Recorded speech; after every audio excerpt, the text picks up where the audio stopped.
May binyete na ba kayo? Ito, papalitan na natin yan. Papalit tayo ng binyete. Paano natin kakabit yan? Binyete. Madali lang yan. Kuha tayo ng tissue. Actually, meron pa ako dito 2023. Meron din dito 2024. Pero, pwede naman natin hayaan yung mga yan. Kung paano pagdidikit meron naman siyang instruction dito. Yan. Tapos, tuklapin lang natin na ganyan. Once na dinikit nyo to, huwag nyo nang tangkain tanggalin kasi masisira. So magiging tampered na siya.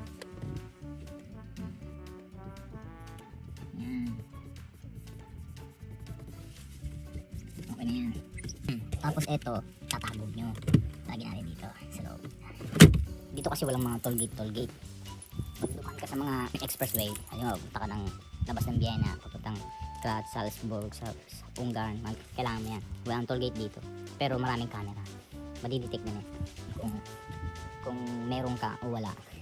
Tapos makaka-receive ka na lang ng trape. Post. Nakasend sa post yun. Na dumaan ka sa expressway na wala kang binyete. Dati nung pagdating ko dito, mga 75 euro lang ata niya.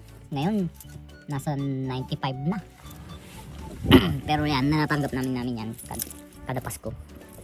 Yan ang regalo na nare-receive namin kada Pasko. So, hindi kami bumibili ng binyete. So, yun lang.